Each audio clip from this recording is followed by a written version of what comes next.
kakasa nti bwogenda okwebaka okebera obuliri. Ekyo Nabi Muhammad sallallahu alaihi wasallam yakisomesa. Bw'oba ogenda kwebaka kakasa nti obuliri bw'okola ki obukebera nga tonnaba kuwebakamu. Era hadithi eri mu bitabo bya hadithi ebibiri ebisinga okubeera nga biki nga bituufu.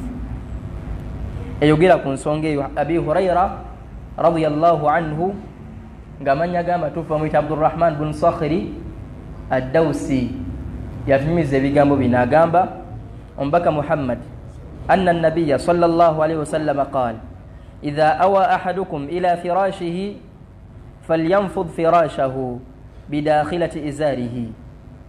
Nabi Muhammad sallallahu alayhi wasallam yagamba nti omukumu waba agenda okwebaka aberenga falyanfudh firashahu bidakhilati izarihi, amakulu aberenga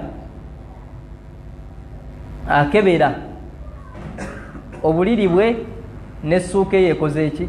Izaaru kitegeeza kisobola okutegeeza egganduula.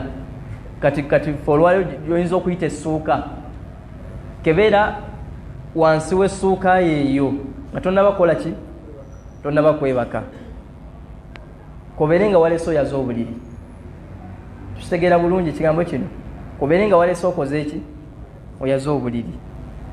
Nabi Muhammad sallallahu alaihi wasallam anagamba nti fa innahu la yadri ma khalfahu alayhi, kubanga omuntu ono tamanyi kiki ekyagenze mu maaso wataabadde, era tamanyi ma khalfahu alayhi, kiki ekiyinza okubeerawo mu maaso awo nga yeebase nga takebedde buliri obwo.